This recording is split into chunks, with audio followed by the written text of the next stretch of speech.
In this fictional dramatic narrative, a former president faces the most pivotal legal showdown of his life, just as the prosecutor leading the case begins to unravel under pressure, secrets, and inner conflict. The story follows parallel collapses, one public, one private, as both men confront the weight of truth, ambition, and consequence. As accusations collide with revelations, their lives tilt toward an unexpected reversal. The emotional heart lies in the fragile humanity beneath power and pride, showing how even the strongest personas can fracture when the world is watching. Audiences are moved by tension, vulnerability, and moral uncertainty. Rain clung to the gray steps of the federal courthouse as President Donald Trump pushed through the heavy doors, the murmuring crowd exploding into a wall of voices. Reporters surged forward, microphones raised like weapons, each question sharper than the last. Security formed a tight barrier around him, but even they couldn't drown out the relentless noise. Trump kept his chin high, face expressionless, but a stiffness in his jaw betrayed the strain underneath. His legal team marched beside him, exhausted, tense, already arguing quietly among themselves as they tried to escape the swarm. For the cameras, Trump projected unshakable strength. But once inside the armored vehicle, with the doors slammed shut, he allowed a single breath to escape, slow, heavy, edged with frustration. The case wasn't just another political storm. It was becoming personal, unpredictable, and dangerously unstable. Across the city, Prosecutor Daniel Mercer sat in the stillness of his office, the fluorescent light humming above him like an accusation. Folders lay open across his desk, evidence he once believed was airtight now feeling fragile, almost hollow.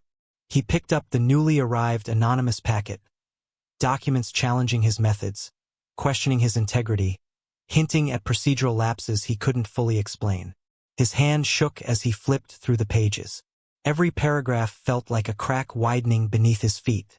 Outside his door, voices whispered, colleagues exchanging glances, avoiding his eyes, speculating about the rumors already circulating through the building. Mercer's superiors had summoned him twice today. Each meeting left him with fewer answers and more pressure. One misstep, one inconsistency, and the entire case could implode. Worse, he could implode with it. He leaned back in his chair, closing his eyes as the weight settled onto his shoulders. For months he had chased truth with certainty. Now, he wasn't sure where truth ended and political warfare began. Two men on opposite sides of a national storm, both feeling the same invisible fracture. As Trump's motorcade pulled away and Mercer stared at the collapsing order of his world, each felt the same dread rise quietly within them. A private realization that control, once absolute, was slipping through their fingers. The conference room inside the West Wing buzzed with a low, electric tension. President Trump entered without a word, taking his seat at the head of the long table as his advisors erupted into overlapping arguments. Charts, reports, and hastily printed news articles cluttered the table. Messaging is slipping, one strategist insisted. The leak changed the momentum, another countered. We need a stronger public narrative before the next hearing. No, silence is safer. Let the prosecutor burn himself. Their voices clashed like steel against steel, each man arguing from fear, pride, or personal ambition. Some demanded an aggressive media counterattack. Others urged caution, worried the wrong move could reignite public scrutiny.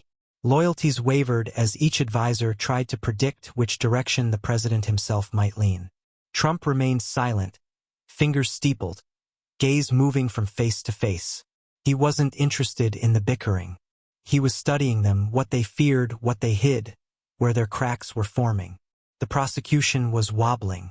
The question wasn't if an opportunity would come, but when he should seize it. Timing, not noise, would decide the outcome. Across Washington, Daniel Mercer stood before an oversight committee, sweat gathering behind his collar. A row of stern faces stared him down as the chairwoman tapped her pen. Mr. Mercer, we've received concerning reports about procedural inconsistencies in your investigation.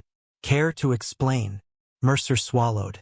His rehearsed statements suddenly felt brittle. Each question struck deeper than the last. Small errors he once brushed aside were now magnified into suspicious patterns. He tried to defend himself, but every answer seemed to invite another trap. Behind him, colleagues exchanged glances. Rumors whispered of a leak inside his own team, someone feeding information to discredit him. The idea gnawed at him. Betrayal, here of all places, was unthinkable. Yet something was clearly unraveling. As the meeting dragged on, Mercer felt his confidence fracture. The case wasn't slipping away, it was being pulled out from under him. 2 rooms, 2 battles, both sides cracking under pressure, neither aware how closely their collapses mirrored each other. The story broke just after midnight. News alerts exploded across every major network. Leaked documents, internal memos, and fragments of correspondence all pointing to alleged mistakes by prosecutor Daniel Mercer. Misfiled evidence, questionable timestamps, conflicting witness notes. The media devoured it within minutes, spinning theories faster than facts could catch up. By sunrise, the country had shifted. Trump supporters flooded social platforms with triumph, calling the leak proof of the prosecution's incompetence. His critics fell into stunned silence, unsure what the revelation truly meant. The national conversation flipped overnight. At the White House, Trump watched coverage from the quiet of the private residence. The television glowed in the dim room as commentators argued over Mercer's credibility. Trump's expression stayed unreadable, controlled. But then, for the briefest moment, he let his shoulders drop. He exhaled slowly, feeling something he hadn't felt since the case began. Relief. It wasn't victory, not yet, but it was a window, an opening shaped by chaos rather than strategy. He straightened, composure returning. Openings don't last long. If fate offered one, he had to move before it closed. Across the city, Mercer slammed the leaked documents onto the conference table. His team stood frozen as he demanded answers. Who had access to these files? Who touched the chain of custody logs? Who is feeding the press? Faces turned away. No one spoke. The silence cut deeper than any accusation. Mercer scanned the room, searching for a flicker of guilt, a betrayed glance, anything. But every expression looked the same: defensive, tired, distant. Trust, already cracking, splintered completely. Pushing past them, Mercer retreated to his office and locked the door. His hands trembled as he reopened the case binders, forcing himself to focus. He gathered new evidence, reorganized files, rewrote arguments, but his mind felt fogged, blurring under exhaustion and the sting of betrayal. Hours later, when the building had emptied and the city had settled into silence, Mercer finally leaned back in his chair, staring at the ceiling. "Truth has to matter," he whispered to no one. His voice was thin, tired. "And if it doesn't, then what's left?" The courthouse corridors thrummed with anticipation as people crowded into the gallery for the critical hearing. The moment the entire case seemed to pivot toward its fate. When President Trump stepped through the side entrance, a hush rippled across the room. His posture radiated confidence, shoulders steady, expression calm. Yet, in the quick flicker of his eyes, there was something sharper, the edge of a man watching the battlefield carefully, knowing momentum had tilted his way but wary of its fragility. Trump took his seat, hands folded, gaze steady on the front of the courtroom. The air felt heavier than usual, thick with expectation. Then the door opened again. Daniel Mercer walked in. The contrast was stark. Mercer's collar was slightly wrinkled, his steps uneven, his face pale with exhaustion. Gone was the sharp, decisive prosecutor who once commanded the room. He carried his files pressed tight to his chest, as if holding them together might keep himself from falling apart. When the hearing began, the weakness showed immediately. Mercer misstated dates. He repeated points by mistake. A key witness summary faltered on his tongue. The defense team moved in with precision, exploiting every inconsistency, every stumble. Their objections landed like blows. Judges exchanged subtle glances, not of bias, but concern. Something was undeniably wrong. Mercer tried to recover, flipping through folders with frantic fingers. Sweat gathered at his temple. Each sentence he delivered sounded more strained, as though he were dragging his voice through quicksand. Out in the public gallery, whispers spread. Phones buzzed with live updates. News platforms pushed instant headlines. Prosecutor crumbling under pressure. Key arguments collapse at pivotal hearing. Trump remained silent, watching intensely. This wasn't triumph. Not yet. It was something more complicated, the witnessing of a man unraveling in real time. Trump's calm deepened, but beneath it was an unspoken acknowledgement. This battle had shifted far beyond legal filings. It had become a test of psychological endurance, a clash of who could withstand the weight of their world without breaking. As Mercer struggled through his final argument, even he seemed to know, today, the ground had cracked beneath him. Night settled over the city like a heavy curtain, muffling the noise but not the weight of the day. Daniel Mercer walked out of the courthouse alone, ignoring the reporters calling his name. Their questions echoed behind him, fading into the distance as he kept moving, eyes fixed on nothing. He didn't go home. He couldn't. Instead, he slipped into his office, closed the door, and sank into the chair as the silence wrapped around him. Files lay scattered across the desk, reminders of a case he once believed he could carry to the finish. Now they looked like relics from another lifetime, a version of himself that felt impossibly distant. He rubbed his eyes, exhaustion blurring everything.